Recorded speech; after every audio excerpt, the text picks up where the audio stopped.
জয় গৌর, জয় নিতাই, জয় শ্রী রাধা বল্লভ। আজ আমরা কাটোয়ার উদ্দেশ্যে রওনা দেবো। কাটোয়াতে যাব আজ। কাটোয়ার অট্টহাস মন্দির, মানে 51 পীঠের অন্যতম একটা মন্দির। আর জাজিগ্রাম শ্রীনিবাস আচার্য প্রভুর লীলাস্থলী, আর শ্রীখণ্ড যেখানে নরহরি ঠাকুরের সেই গৌর আছেন, সেই গৌর দর্শন এবং কাটোয়ার গৌর দর্শন করব। তো আমাদের সঙ্গে প্রায় 150 জনের লোক আছে। দুটো বাস হয়েছে, আবার দুটো ছোট গাড়ি করা হয়েছে। আমাদের যাত্রা শুরু হয়ে গেছে। আমরা এই পীঠস্থানে এসে উপস্থিত হয়েছি। এটা হচ্ছে 51 পীঠের অন্যতম পীঠ, অট্টহাস মন্দির। এখানে মায়ের ওষ্ঠ মানে ঠোঁট পড়েছিল, সেই জন্য এই জায়গাটায় অট্টহাস বলা হয় এবং এটা 51 পীঠের মধ্যে পড়ে। আমরা এবার আস্তে আস্তে ভেতরের দিকে যাব, চলুন।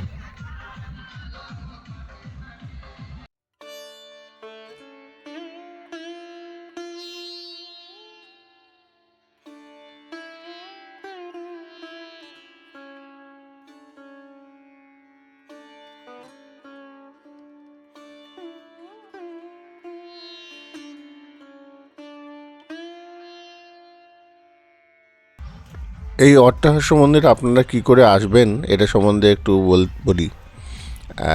কাটোয়া স্টেশন থেকে বা কাটোয়া বাস স্ট্যান্ড থেকে 19 কিলোমিটার ভেতরে যদি আপনারা বলেন যে সতীপীঠ অট্টহাস মন্দির, তাহলে পরে বাস অথবা টোটো করে ওই মোড়ে নামিয়ে দেবে। ওখান থেকে আবার টোটো করে আসতে হবে। তো এই সেই মন্দির, যে মন্দিরে আমরা আস্তে আস্তে ভেতরে প্রবেশ করছি। এখন নবনির্মাণ করা হচ্ছে মন্দিরের পরিকাঠামো এখন অনেকটা প্রাচীন রয়েছে, সেগুলোকে আবার নতুন করে সংস্কার হচ্ছে।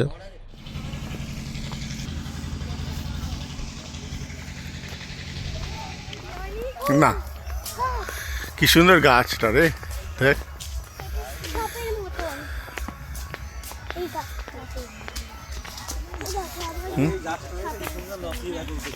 এইটা না, এই গাছটা, ও আচ্ছা, এই গাছটা এইখান থেকে শিকড় না, এই আহা, পুরো সাপের মতন।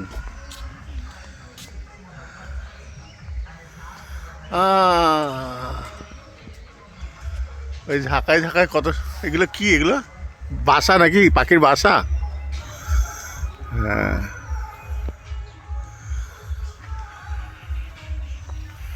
অপূর্ব দৃশ্য।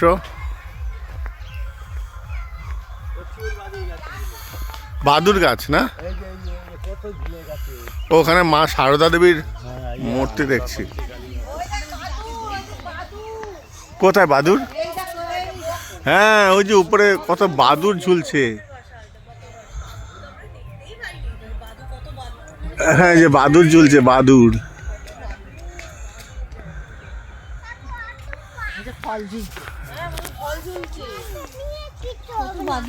চলো আমরা এবার বেরিয়ে যাব।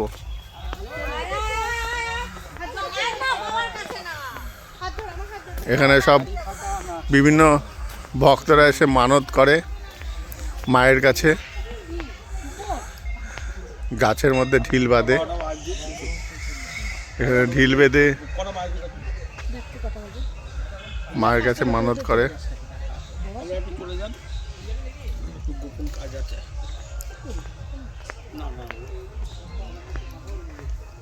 সতীপীঠের অট্টহাস মন্দির দর্শন করে এরপর আমরা শ্রীখণ্ডের দিকে রওনা দেবো, যেখানে নরহরি ঠাকুরের সেই প্রাণপ্রিয় গৌর, সেই প্রাণপ্রিয় গৌর দর্শন করতে যাব। না, বড়ডাঙ্গা জানি, এখানে বড়ডাঙ্গা তো আসি আমরা, বড়ডাঙ্গা তো আসি, আসাই নরহরি ঠাকুরের। হ্যাঁ, এইখানেই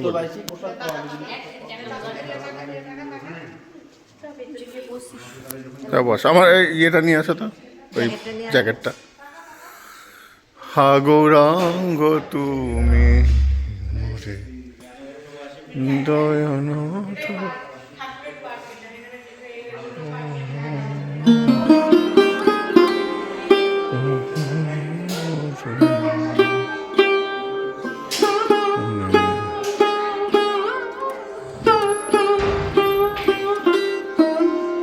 রঘুনন্দন নরহরি ঠাকুরের শ্রীপাঠ।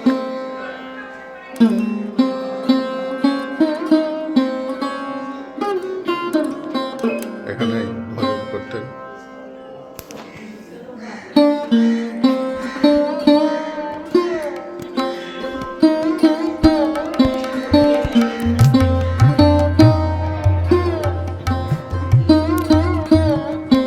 ভেতর দিয়ে রাস্তা আছে নাকি রে?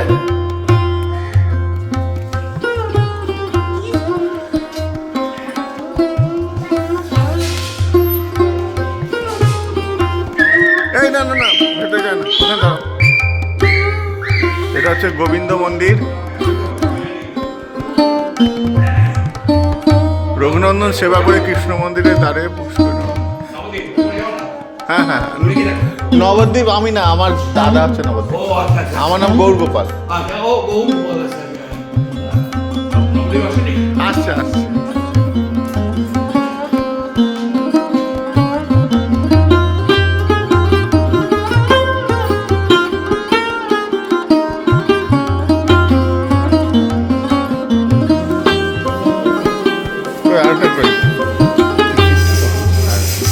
সাধু প্রভু এসেছেন, আমাদের পিতা প্রভু এসেছেন।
ব্যক্তং যেন চরাচরং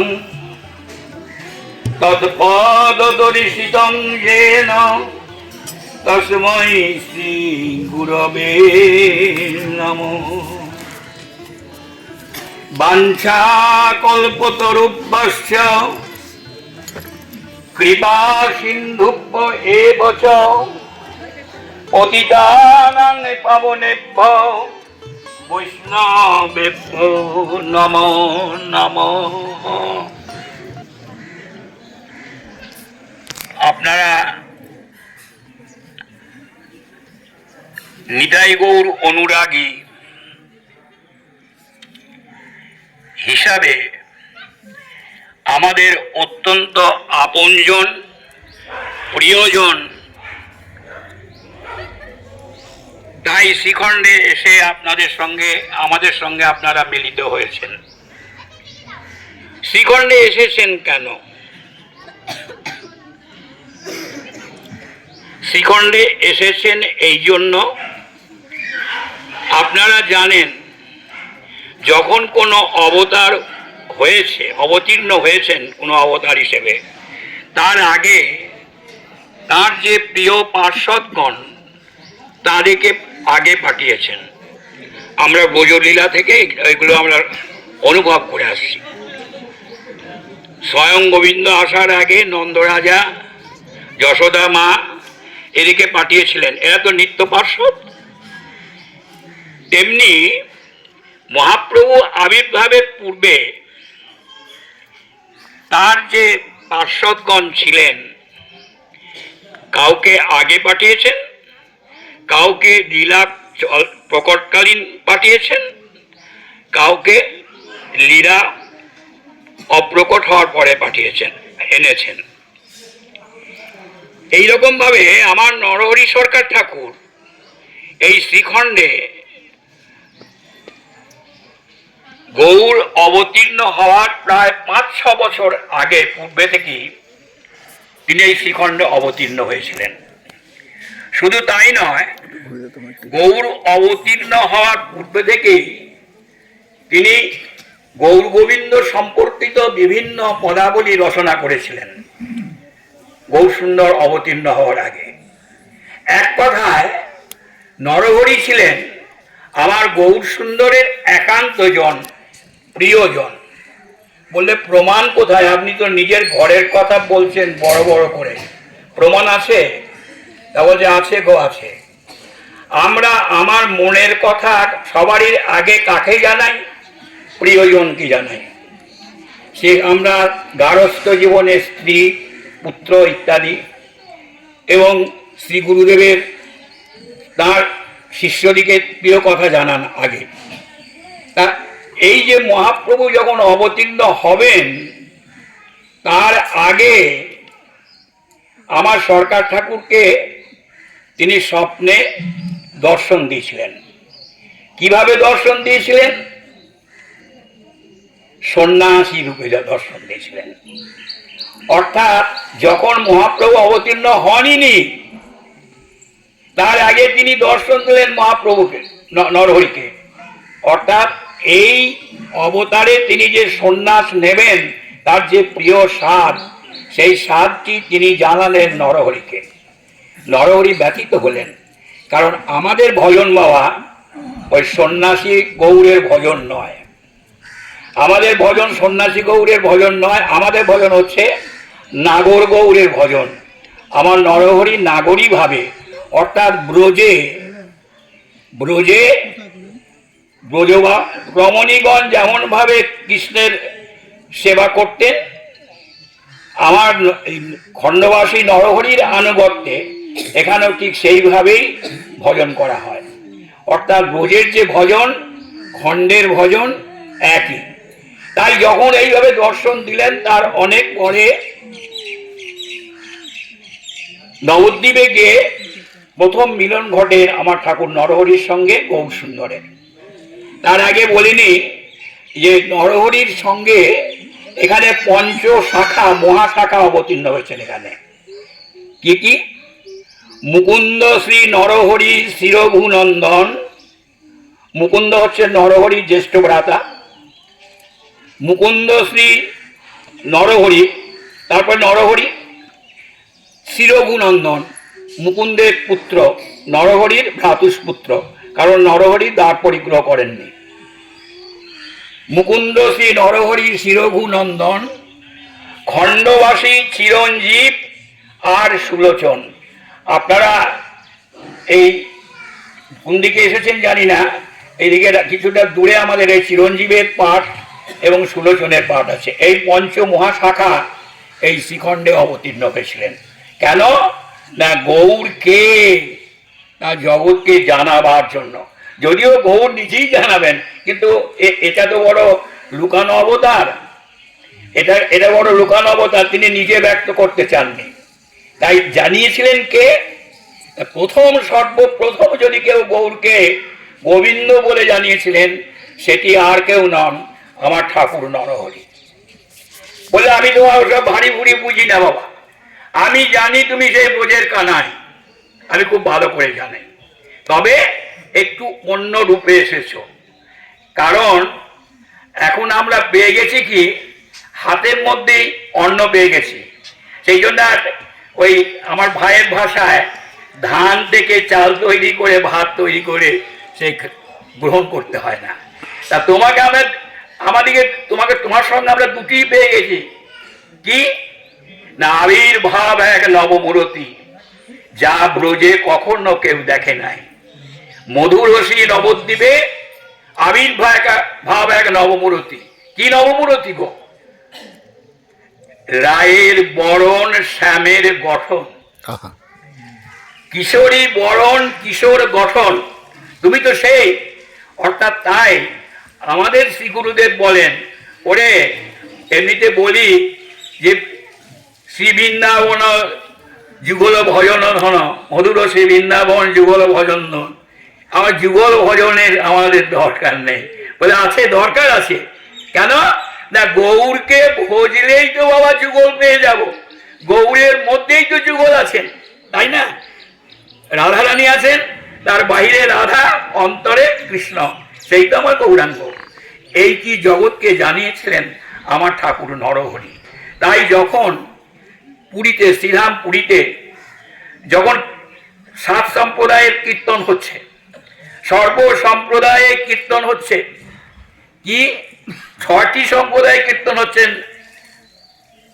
হরে কৃষ্ণ অন্য নাম কৃষ্ণ নাম হচ্ছে, আর আমার নরহরি সম্প্রদায় কি কীর্তন হচ্ছে,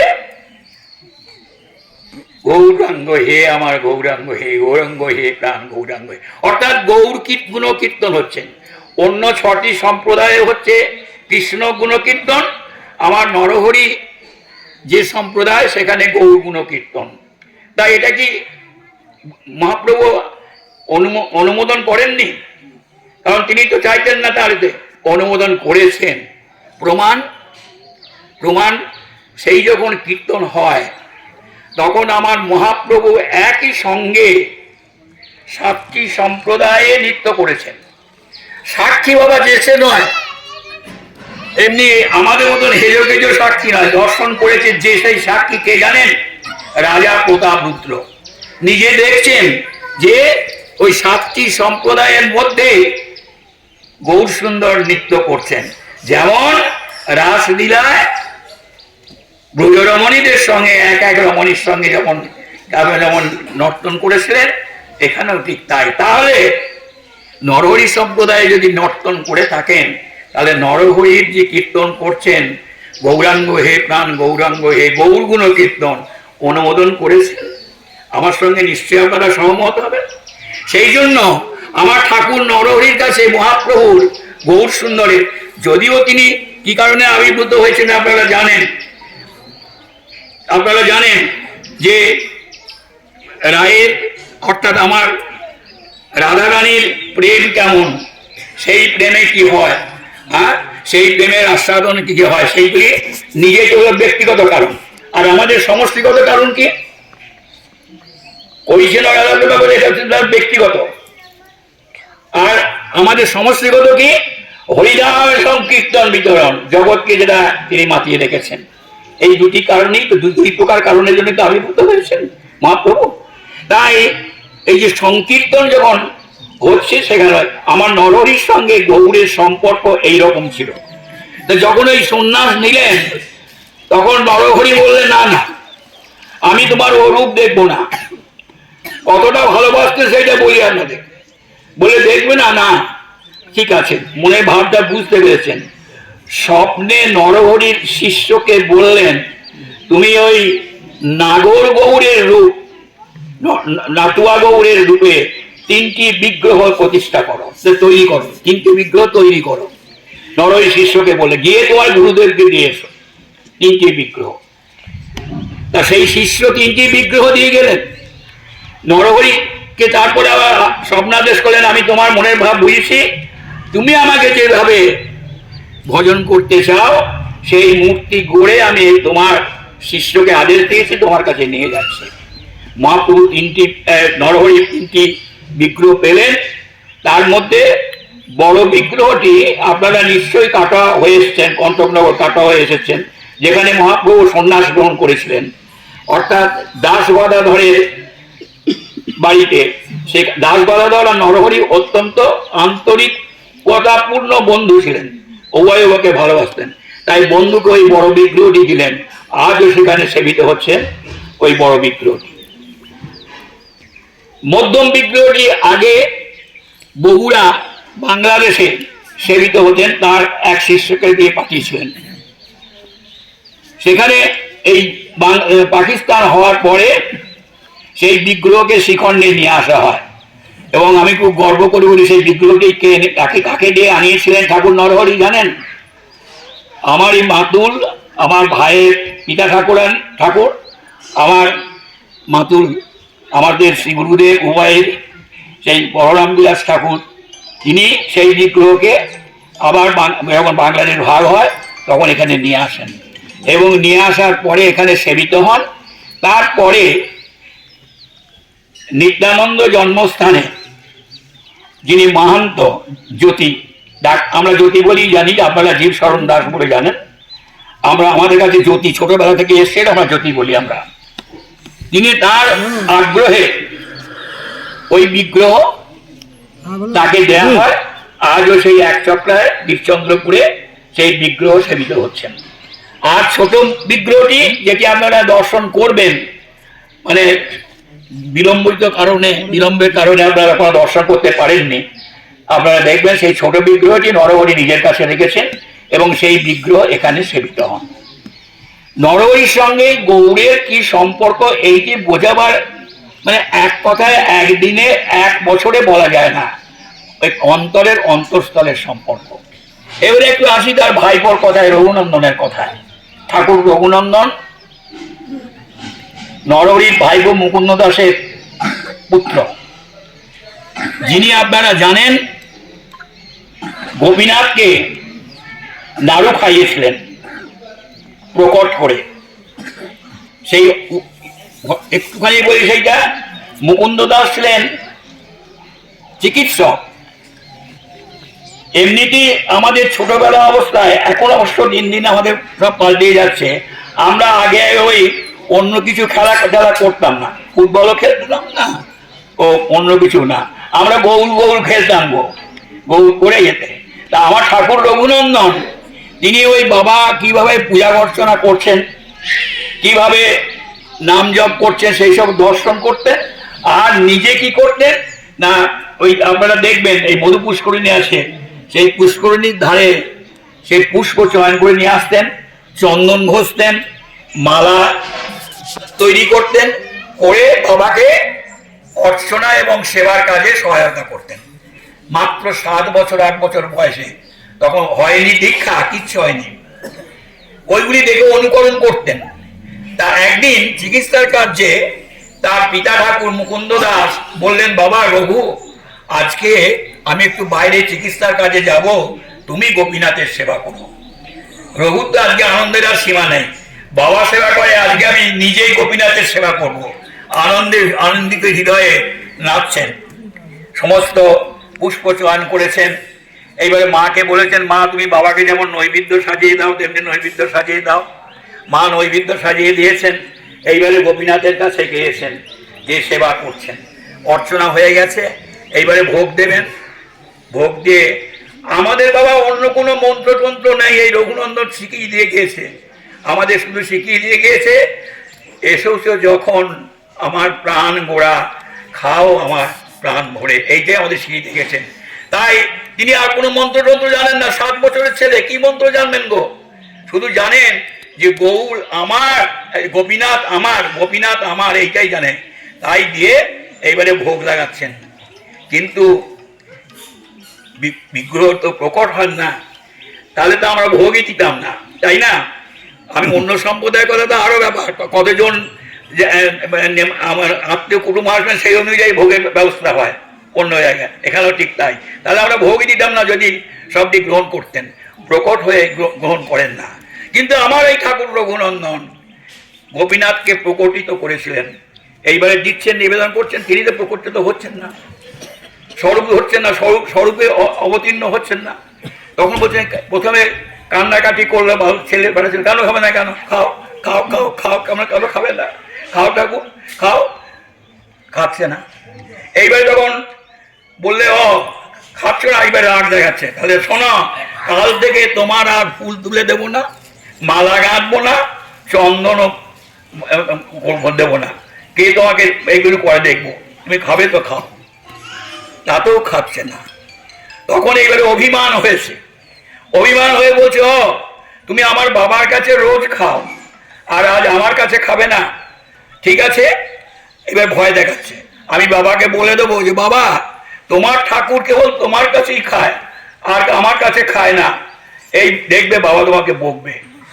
তাতেও যখন হলো না, তখন অভিমান করে বলছে, ঠিক আছে তুমি থাকো, আমি এই চললাম। এখন আমরা যখন কারুর বাড়ি থেকে চলে যাই, তখন একবার বলি না, এবং ঘুরে দাঁড়িয়ে আসছি গো আসছি, টাটা নাকি বলে, আসছি গো আসছি, মুখটা ঘুরিয়ে।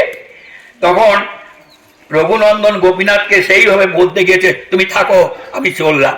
এই যখন বলতে গেছে তখন এই গোপীনাথের চোখে আর রঘুনন্দনের চোখে মিলন হয়েছে। রঘুনন্দন যেন বুঝতে পেরেছেন, বলতে পেরেছেন যে গোপীনাথ বলতে চাইছেন, অর্থাৎ হাড়ুয়া কানাই হেরে গেছে, তাই তো। হাড়ুয়া কানাই তো কার কাছে হারে গো?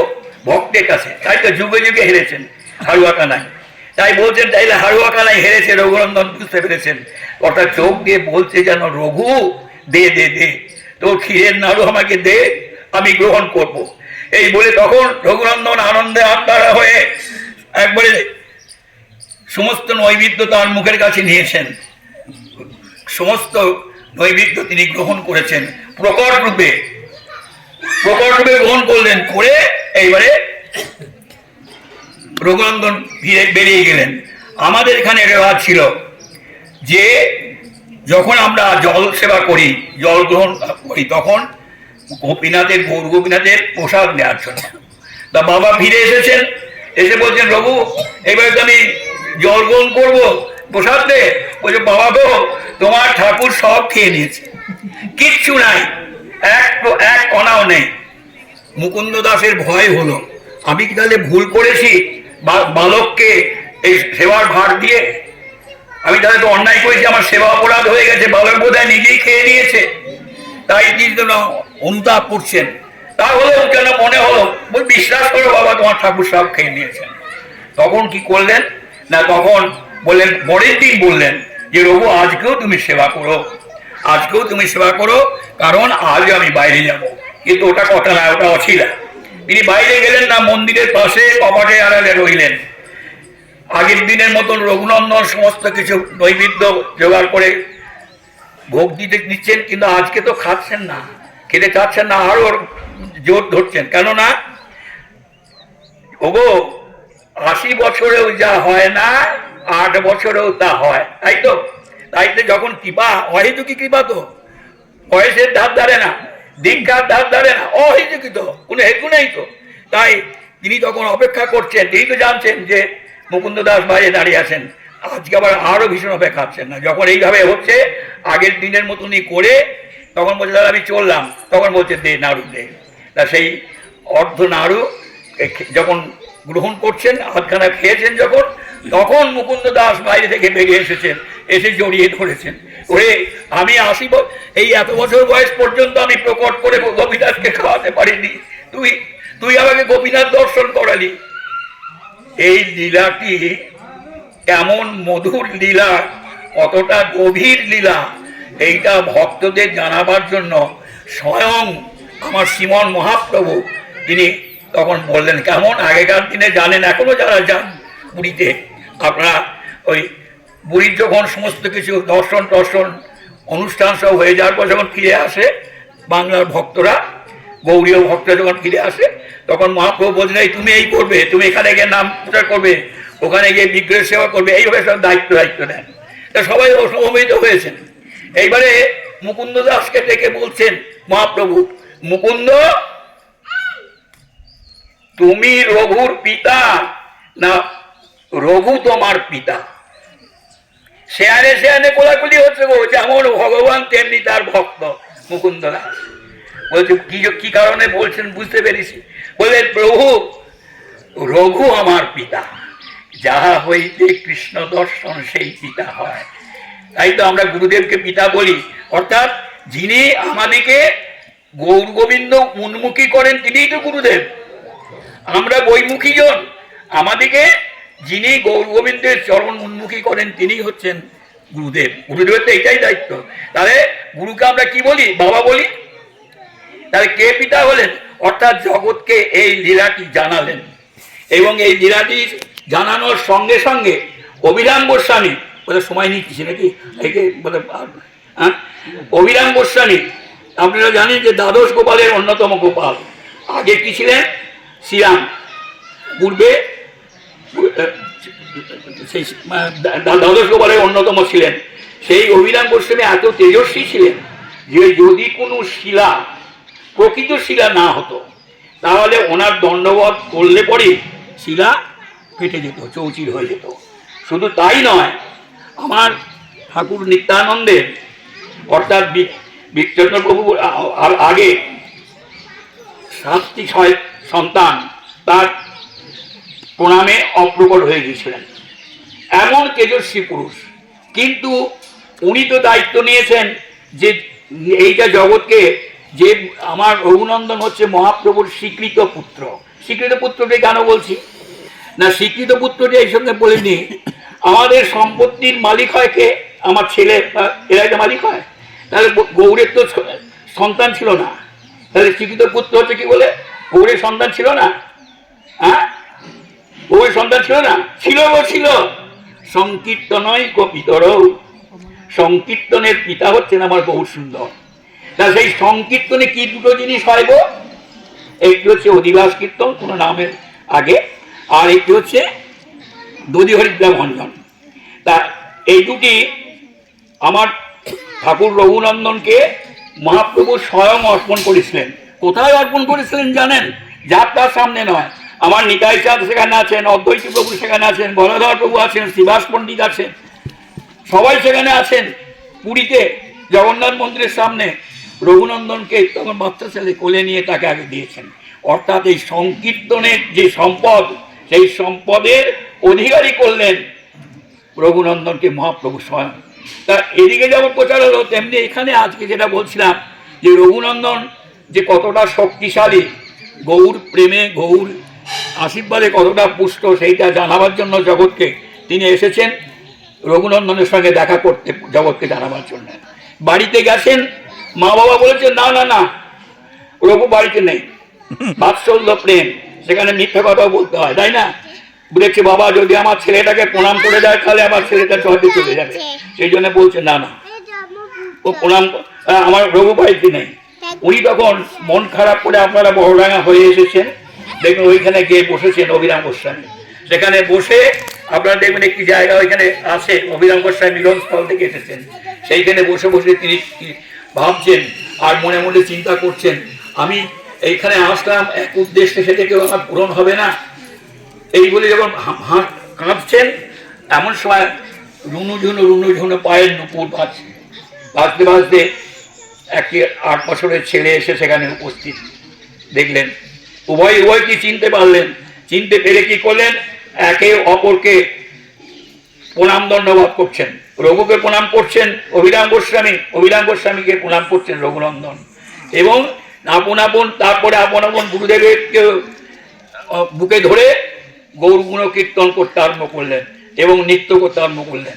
নৃত্য করতে করতে এমন অবস্থা হলো, রঘুনন্দন তার পায়ের নুপুর পরিত্যাগ করলেন, সেই নুপুরকে পড়লো কাটোয়ায় গিয়ে আকাইহাট নামে একটি জায়গায় কাটোয়ায়, অর্থাৎ রঘুনন্দনের পায়ের নুপুর সেখানে গিয়ে পড়লো। এই হচ্ছে আমার রঘুনন্দন। তাই আপনারা এসেছেন, আপনাদের কিছু যতটুকু জানি আমার গুরুদেবের কৃপায়, বিশেষ করে আমার এই ভাই যে সামনে বসে আছে, আমি বাবা সরকারি চাকরি করতাম, আমি এত জানতাম না, আমাকে যা জানিয়েছে শিখিয়েছে সব কিছু কিন্তু আমার ভাই। আপনারা তার কাছ থেকে এবারে একটু এই সম্বন্ধে আস্বাদন করুন। জয় নিতাই, জয় গৌর, জয় নরহরি। আমরা যেখানে বসে আছি, কৃপাটা চোখের দেখার জিনিস নয়।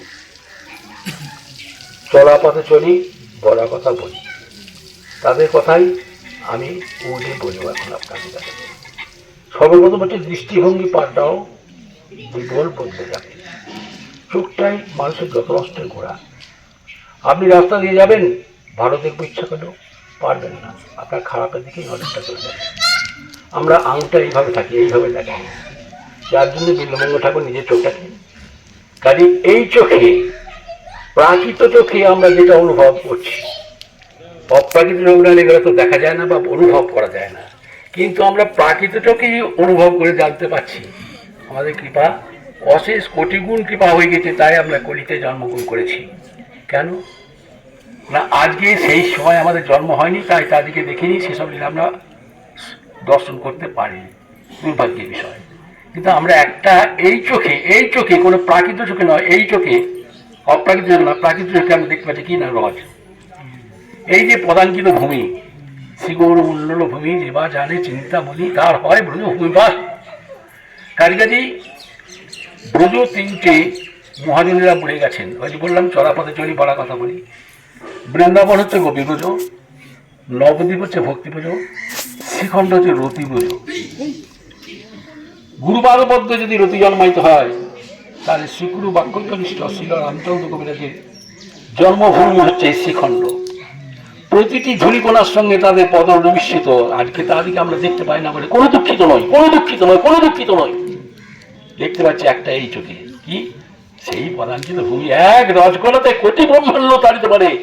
প্রভুর যা শক্তি নেই, ভগবানের যা শক্তি নেই, ভগবানের পদরজে তাই শক্তি আছে। তাই লোচনদাস ঠাকুর বন্দনা করেছিলেন মহাপ্রভুকে মঙ্গলাচরণে, চৈতন্য মঙ্গলে, নবদ্বীপ মহিবন্ধ বিষ্ণুপ্রিয়া মা, যার অলঙ্কার শিব রাঙ্গে রাঙা পা। তাই চরণটাকেই দিয়ে গেছিলেন, কেন এই রজের মধ্যে সব মিশ্রিত আছে।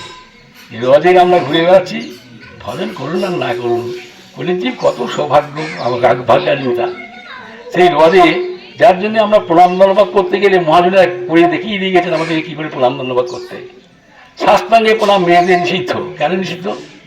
না রজটাকে গায়ে লাগাইতে হয়, খালি গায়ে করতে হয়। ওই জামা গায়ে দিয়ে, সোয়েটার গায়ে দিয়ে, গেঞ্জি গায়ে দিয়ে, উত্তরীয় গায়ে দিয়ে করতে হয় না, খালি গায়ে, অর্থাৎ রজটাকে গায়ে লাগায়। তার মেয়েদের পক্ষে সেটা সম্ভব নয়। যারা জানেন তারা দেখবেন, যারা রজে ঘোরাঘুরি দিয়ে তারপরে তারা ধন্যবাদ করে। কারণ রজের কৃপা আগে চায়, রজ মহারের কৃপা। সেই গুরুবাক্যনিষ্ঠ রামচন্দ্র কবিরাজ, যে রামচন্দ্র কবিরাজের সঙ্গ চেয়েছিলেন ঠাকুর মশাই নরোত্তম ঠাকুর, নরোত্তম ঠাকুর মশাই গুরুদেবের লোকনাথের সঙ্গ চাইলেন না, নিতাই গৌড়ের সঙ্গ চাইলেন না, অন্য কারোর সঙ্গ চাইলেন না। কার সঙ্গ চেয়েছিলেন? পুনঃ যদি জন্ম হয় রামচন্দ্র সঙ্গ পায়, বিধি কিসার পুরাবে মা। রামচন্দ্রের সঙ্গ পেলে কি হবে এটা তিনি নিজে যাজন করে দেখিয়ে গিয়েছেন। অন্য কোনো অবতারের সঙ্গে এই যুগের তুলনা হয় না। গৌড়ের যুগ হচ্ছে আচরণ করে আচরণ করবার শিক্ষা দেন, যেটা অন্য কোনো যুগে কোনো ভগবান তাই করেননি, আমার গৌর ভগবান তাই করেছেন। তাই তো আমরা গৌর কথা বলতে ভালোবাসি, গৌর কথা শুনতে ভালোবাসি। এই যে বাচ্চাটি, ছেলেটি বলছিল গোড়া গোড়া গোড়া গোড়া গোড়া গোড়া। দেখুন, রাধা গোবিন্দ ভজন করেন, রাধার গোবিন্দ ভজন হচ্ছে, নিতাই গৌর ভজন, নিতাই গৌর ভজন করা হচ্ছে। কিন্তু যদি গোড়া গোড়া বলা হয়, গড়গড় গোবিন্দ, রাধা গোবিন্দ, রাধা মিলে হয়েছে গোড়া। আমি যদি একটা নাম বলি গোড়া গোড়া গোড়া গোড়া গোড়া গোড়া, গোবিন্দকে ডাকা হচ্ছে, রাধাকে ডাকা হচ্ছে, আবার গৌরকে ডাকা হচ্ছে। একটা নামই, ত্রিতায় রাম, তারপরে শ্যাম, কলিতে গৌরাঙ্গ নাম, যেন ধান চাল আর ভাত। নির্ম কল্প তরুণ গরিতান ফলন। আপনারা জানেন, এই কথা বলা আমার বাহুল্য, আপনারা যার সঙ্গে এসেছেন। আনুগত্য আমি ভজন, ভজনের মূল গোড়া হচ্ছে, সোপান হচ্ছে আনুগত্য। কিন্তু দুঃখের বিষয় এইখানে কেউ কারণে আমরা আনুগত্য মানতে চাই না। আপনারা এখানে এসেছেন ঠাকুর নহরি পাঠে, কিছু একটা চাইবেন, চাইতে হবে। আমরা গৃহী মানুষ, আমরা এটা দাও, ওটা দাও, ওটা দাও, ওটা দাও। কিন্তু যাত্রাকে কিছু চাইলে তো হবে না। যে যেটির অধিকার তাকে তো সেটা চাইতে হবে। একটা মুদিখানার দোকানে গিয়ে যদি বলি বাবা এক বোতল মদ দাও, তো কিছু দিতে পারবে না, সেটা মদটা সেখানে পাওয়া যায় না। সেই দিনে মহাপ্রভুর অনন্ত কোটি পরিকর এক একটা সেবার অধিকারী ছিলেন।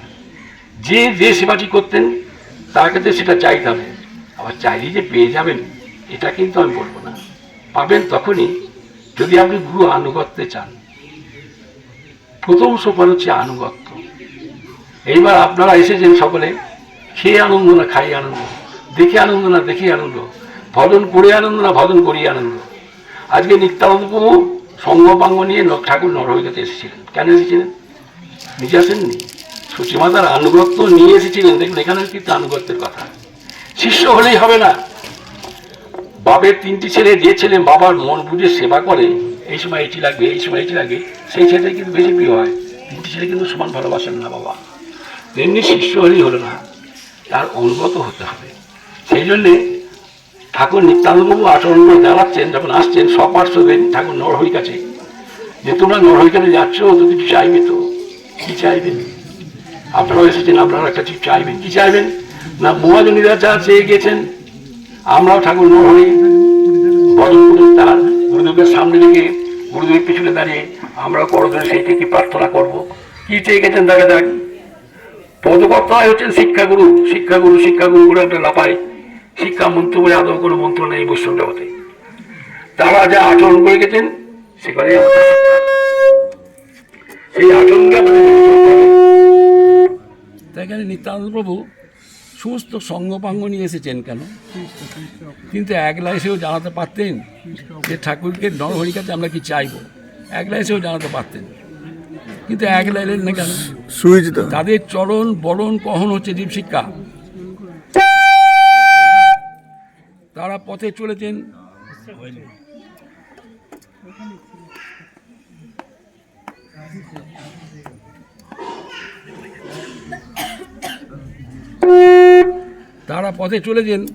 তার মধ্যে একটা জীব শিক্ষা আছে, কথা বলেছেন তার মধ্যে একটা জীব শিক্ষা আছে। এগুলি কোথায় জানবো মশাই? কেন? গুরুদেব জানাবেন। জীবের নিষ্ঠাও লাগে নন্দসুত হরি ভুবনের প্রকাশ হন অনুরূপে গুরুকে স্বয়ং তিনি অধ্যায় ব্রহ্ম নন্দনন্দনই হচ্ছেন। তিনি আমাদের মতো রূপ ধরে এসছেন, না ধরে এদের তো আমাদেরকে টেনে তুলতে পারবেন না, তিনি যদি ভগবান স্বরূপে আসেন। সেই জন্য তিনি জানিয়ে দিয়েছেন নিত্যানন্দ আসছেন স্বপার্শ্বদে দিনা দর্শন, নরহরিকে দর্শন দিচ্ছেন এসে। নরহরিও চেনেন না নিতাইকে, নিতাইও চেনেন না নরহরিকে, কিন্তু নাম উভয় উভয় নামে পরিচিত। তা সচিমাতায় আনুগত্য নিয়ে আসছেন কেন? কোথায় বুঝলাম কেন? আমরা পদে গাই সচিমাতায় আনি দিল ক্ষীর ননীশ্বরে, বাপ নরহরি খাওয়াবে, তোমার হাতে খেতে গৌর ভালোবাসে, বাপ নরহরি খাওয়াবে। কেন? সচিমাতা কি নিমাইকে খাওয়াতে পারতেন না? না তার হাতে খেতেন না? খেতেন, এটাও ঠিক। খাওয়াতে পারতেন, এটাও ঠিক, কিন্তু খাওয়ালেন না কেন? না আমাদের মতো এই অধম জনতাকে শিক্ষা দিচ্ছেন যে গৌর সেবার অধিকারী হচ্ছে নরহরি, তাই নরহরির কাছে আগে আসতে হবে। তাই সচিমাতা দেবীর আনুগত্য নির্দেশ চা দিলেন, আনুগত্য রাখতে হবে, এইটি ভজনের মূল সোপান। এর নিশিখণ্ডে ঠাকুর নরহরির কাছে, নরহরি শুনেছেন নিতাই আসছেন, একবার ছুটে এসে সাষ্টাঙ্গে নিতাই চরণে পড়ে গেছেন। নিতাই যাতে হে এবার হাতের মাঝে হাড়ি ভাঙবো, তুমি যে আমার কাছে, তোমার কাছে যে আমরা কেন এসেছি জানো? আমরা সবাইকে বলে দিতেই তোমার কাছে এই জিনিসটা চাইবে, সেইটি আজকে জানাবার জন্য আমি সচিমাতার আনুগত্য নিয়ে এসেছি তোমার কাছে। আমরা বড় পিপাসার্থ, ট্রেন বাস তো তখন ছিল না, তা আমাদের খুব পিপাসা রেখেছে, কিছু মধু খাওয়া হবে কি? তা কেউ জানুক না জানুক, আমি তো জানি তুমি কি মধু দেবে আমাকে, সেই মধু আমাকে খাওয়া হবে কি? আমাকে খাওয়া হবে না, অনেক অনেক অনেক ঘুরে ঘুরে মধু দিতে হবে, যাতে সকলে খেয়ে তৃপ্তি লাভ করতে পারে। এই যে গৌর লাগছে একা ভোগে হয় না মতি, খেয়ে আনন্দ না খাইয়ে আনন্দ। প্রিয়াজি রাধারানী তো পেয়ে ভোগ করলেন, প্রিয়াজি চিন্তা করুন দেখি, এই এত পতিকে যিনি জগতের জন্য বিলিয়ে দিতে পেরেছেন, তিনি হচ্ছেন জগৎপতি। তা ঠাকুর নরহরির কাছে এসে বলছে তোমাকে দিতেই হবে। ঠাকুর নরহরি শাস্ত্রাঙ্গে শুয়ে পড়েছেন, নিতাই হয়ে আমার তোমার কি অলৌকিক দিলা, তুমি এসেছো আমার যে মধু খেতে, আমি মধু কোথায় পাবো? ওহে ভারী ভুড়ি ঠাই তুমি যেখানে রাখবে গোলা। প্রেমের রমণী হলো নাস নরহরি, চৈতন্যের হাতে ফিরে লইয়া গাগরি। তা তুমি তো এসেছো, সেই মধু আমাদের কিছু পেয়াও, মানে জল মধু নয়, মধু মৌচাকের মধু নয়, গৌর মধুর ভান্ডারী হচ্ছে তুমি। ভান্ডারী তো ভান্ডার থেকে মধু করে, ওই অন্য মধু নয়, ওই মধু কিছু আমাদেরকে পেয়াও, আমরা বড় পিপাসার্থ, দেখতে পাচ্ছ না? আবার বলে তো তুমি বেশ বড় মজার কথা বলছো, তুমি এসেছো আমার কাছে মধু পান করতে, আমি মধু কোথায় পাবো? রসঘনী এই তো স্বভাব পূর্ণ হয়েও মানে অভাব। বরফের মানুষ নিচে নামছে বরফের পাশ থেকে, নিচে থেকে নবীন সন্ন্যাসী উঠছে, একটি কুমন্ডল নিয়ে হাতে করে চলছে, ওপরে উঠছে। বরফের মানুষটা নিচে গিয়ে নবীন সন্ন্যাসীকে দেখে বলছে, ও সন্ন্যাসী বাবা, আর তোমার কুমন্ডের মধ্যে একটু জল আছে, দিতে পারো? আমার বড় পিপাসা লেগেছে।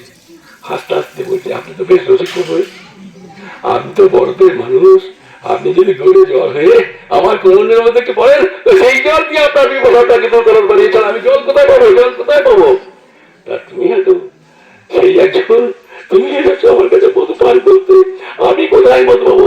তুমি করুণা করে আমার কিছু মধু দাও, এই দিয়ে মধু তোমাদের পাশে করাবো, আমি কোথায় করবো?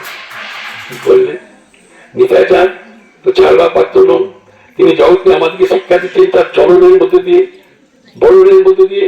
পাশে পুষ্করী বিরাসাক্ষসল বল করছে, এই মন্দিরের পিছনেই মধু পুষ্করী নাম, ভাদনে করে গাগুড়ি করে জল ভরে দেয়। নরহরি নিতাই চান হাতে বলছে, প্রভু আমি তো এই মর্ম কিছু বুঝি না, তোমার করুণা জল সব মধুর সমান তুমি পান করো। তিনি খেলেন না, খাওয়ালেন, যাদেরকে এনেছিল তাদেরকে নেওয়া, আমাদেরকেও খাইয়ে নয় আমরা এখানে এলাম কেন বলতে পারেন? কেউ দিয়ে যায় না, আমরা এখানে এসেছি, আমরা সেই মধু যতটুকু আমার জন্য এসেছি, কিন্তু তার কাছে তো চাইলে পাবেন না। বুড়াও দেখাবেন নরহরি, কাকে চাই হবে? আমার গুরুদেবকে সামনে থেকে গুরুদেবকে বলতে হবে। তাই গুরু অনুগত হতে হবে। গুরু শিষ্য হলেই হলো না, মন্ত্র দিলেই হবে না, আনুগত্যটাকে বজায় রেখে চলতে হবে। আবার এখানে নিতাইচাঁদের আনুগত্য নিয়ে, শশীমায়ের আনুগত্য নিতাইচাঁদ দেখালেন, নিতাইচাঁদের আনুগত্য নিয়ে আমাদেরকে দেখালেন না নরোত্তম ঠাকুর মশাই, শ্রীনিবাসার্য প্রভু দেয়ালিল প্রেম ধন করুণা প্রচুর, হ্যালো প্রভু কোথায় গেল সেই আচার্য ঠাকুর? এই শ্রীনিবাসার্য প্রভু মহাপ্রভাবে সভ্যতা। তা তিনি বললেন ঠাকুর নরহরি সম্বন্ধে, নরহরি রতি পাত্রে প্রেম ভক্তি লভে প্রকটিত যুগমন্ত্রে গৌরচন্দ্রে স্বতন্ত্রে।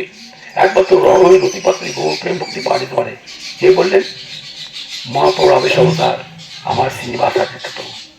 তার প্রধান অনুসরণ করে আমাদের ঠাকুর মশাই, নরোত্তম ঠাকুর মশাই। নরোত্তম ঠাকুর মশাই বললেন পদের মধ্যে দিয়ে, এইগুলো এত শিক্ষা গুরু, পদের মধ্যে দিয়ে তো শিক্ষা দিচ্ছেন আমাদের, এরাই শিক্ষা গুরু। কি শিক্ষা দিলেন পদের মধ্যে দিয়ে? কত সুন্দর কথা। ধনমোহন নিত্যানন্দ, প্রতিমোর গৌরচন্দ্র, প্রাণমোর যুগল কিশোর। হ্যাঁ মশাই, তা আপনি যে যুগল কিশোরকে ভজন করবেন, তা কিসে ভজন করবেন? তার আগে নিতাই হওয়ার কথা ছিল, প্রাণটা শেষে গেল কেন? ধনমোহন নিত্যানন্দ, আপনি আপনার স্বামীকে খাওয়াবেন, তার টাকা পয়সা বেশি ছিল, তারপরে রসগোল্লা পাত্র খেতে, তাহলে আগে অর্থ দরকার। তা ধনমোহন নিত্যানন্দ, সেই জন্য আগে অর্থ, আগে ধনমোহন নিত্যানন্দ। প্রতিমোর পরমপতি আপনার থেকে পাশে এসে দাঁড়াবে, ডাকতে হবে না, চিনতে হবে না, জানতে হবে না, তিনি এর পাশে এসে দাঁড়াবে খাবার জন্য।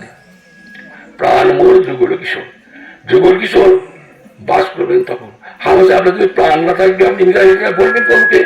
বলবো মশাই ওই প্রাণ নিয়ে আমাদের কোনো লাভ নেই, প্রাণ নিয়ে কি হবে? কংস শিশুপাল কংস এরা সবাই কৃষ্ণকে পেয়েছিল, পেয়ে কি হয়েছিল? আবার যদি কাঁদে বাবা জুড়ে আচার্য, তাহলে প্রেম না থাকলে প্রাণ দিয়ে কোনো লাভ নেই। তাই আগে দরকার প্রেম। তাই ঠাকুর মশাই বললেন ধনমোর নিত্যানন্দ, প্রতিমোর গৌরচন্দ্র, প্রাণ মোর। আগে ধন বললেন, তারপরে পতি বললেন, তারপরে যুগল কিশোর প্রাণ, তারপরে বললেন অদ্বৈত আচার্য বল। যদি কোনদিন অদ্বৈতপুর যায়, আচার্য বহু তোমার বল দাও, তোমার বলে বলিয়ানোর জন্য তোমার মতো অহংকার যে আমরা গৌর গৌর করতে পারি। গদাধর মোর কুল, গদাধর কুলে দাঁড়ায় ভীষণ নন্দিত আশ্রয় দাঁড়িয়ে নরহরি বিরসয় মোর। সেইখানে নরহরি বিরাজ করছেন। কোথায় গো? না নিত্যানন্দ ছোট ভান্ডারে। কে বলছেন? আমাদের নরোত্তম ঠাকুর মশাই বলছেন। কালী কালী তারা আমাদেরকে দেখিয়ে গেলেন তাদের চরণের মধ্যে দিয়ে, বরণের মধ্যে দিয়ে, আনুগত্যের মধ্যে দিয়ে। আমরাও এসেছি আজকে সকলে মিলে ওই গোস্বামী পাদে আনুগত্যে এসে আমরা আমাদের নিজের গুরুদেবকে ঠাকুর নরহরি কাছে আগে দাঁড় করে দিয়ে, হে ঠাকুর নরহরি, হে প্রতির মধুমতি সখী, তোমার সেই গৌর মধু ভান্ডার থেকে গৌর মধু আমাদের গুরুদেবের হাতে একটুখানি দিয়ে আমাদেরকে ধন্য করো। গুরুদেব তাকিয়ে তাকে দেখবে যে আমার কে বেশি অনুগত। গুরুদেব কিন্তু এই তারাটা আমার হাতে চলে গেছে, এই তারাই দেবে। যিনি বেশি প্রিয় শিষ্য তারাই দেবে। সেই জন্য আনুগত্যময় ভজন, আনুগত্য কে করে আমি মানতে চাই না।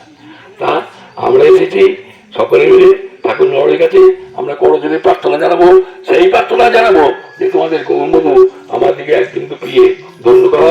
সেই মন্দির খুলে গেছে, আপনাদেরকে বেশি দেরি করাবো না, কারণ আপনাদেরকে অনেক পথ যেতে হবে।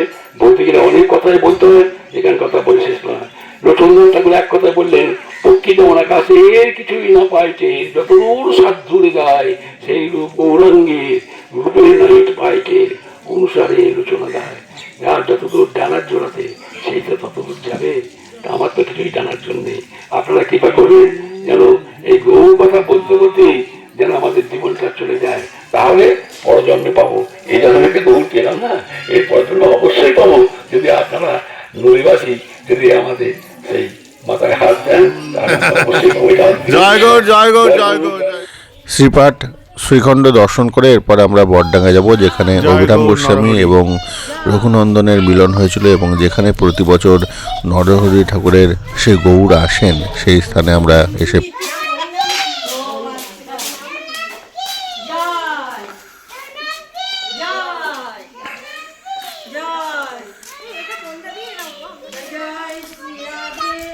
জয়। এখানেই নরহরি ঠাকুরের সেই বিগ্রহ আসেন। হ্যাঁ জয় নিতাই। এখন আমরা শ্রীনিবাস আচার্য প্রভুর লীলাভূমি শ্রীপাঠ জাজিগ্রাম। আমরা জাজিগ্রামে এসেছি, জাজিগ্রাম দর্শন করব, শ্রীনিবাস আচার্য প্রভুর স্থলী।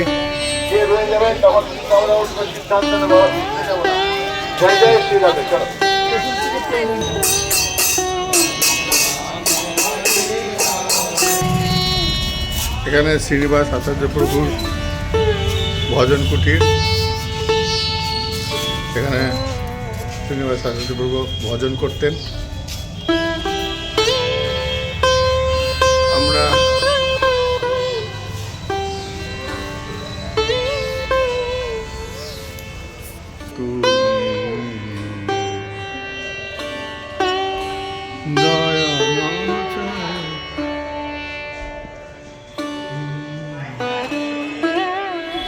এরপর আমরা চলে যাব সেই কাটোয়ার গৌরসুন্দর এবং যেখানে শ্রীমন মহাপ্রভু সন্ন্যাস নিয়েছিলেন সেই স্থানে পৌঁছাবো। এবং ওই যে নরহরি ঠাকুরের যে 3টি গৌর হয়েছিল তার মধ্যে প্রথম যে গৌর এইখানেই রয়েছিলেন, এই সেই গৌর। আমরা 3জন গৌরের অন্যতম গৌর আমরা দর্শন করতে এসেছি। আর এইখানে রন্ধনশালা, এখানে মহাপ্রভুর ওই মধুনাপিত তার চুল কেটেছিলেন, এই সেই স্থান। এখানে সন্ন্যাস গ্রহণ করেছিলেন কাটোয়ার সেই প্রসিদ্ধ মন্দির আমরা দেখব। চলুন।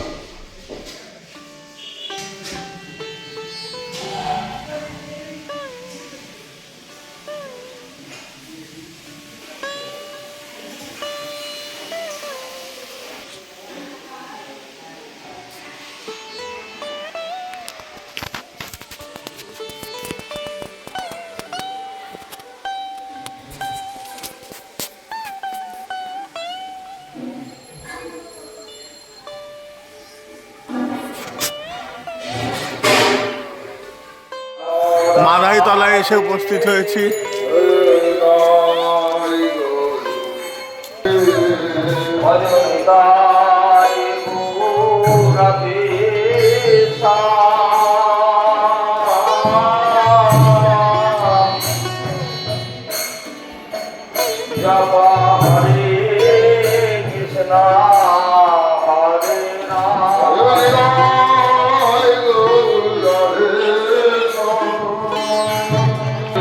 এখানে জগাই মায়ের সমাধি আছে।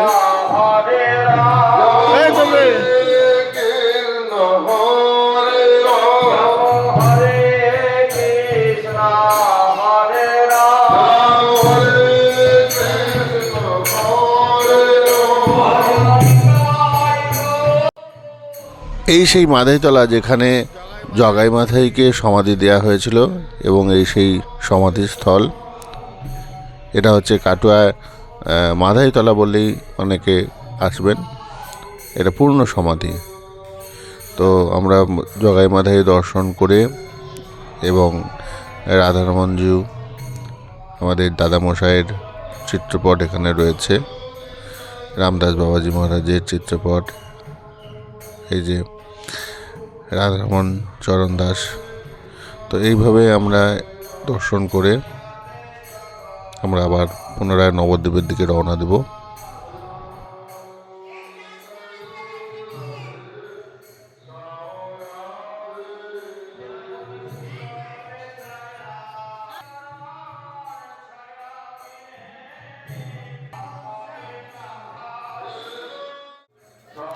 আজ 13 জানুয়ারি 2026 আমাদের এই কাটোয়া পরিক্রমা আজকে দর্শন হলো, অনেক মন্দির দর্শন করলাম। আজকে আমরা আবার নবদ্বীপ ফিরে যাচ্ছি। জয় গৌর, জয় নিতাই।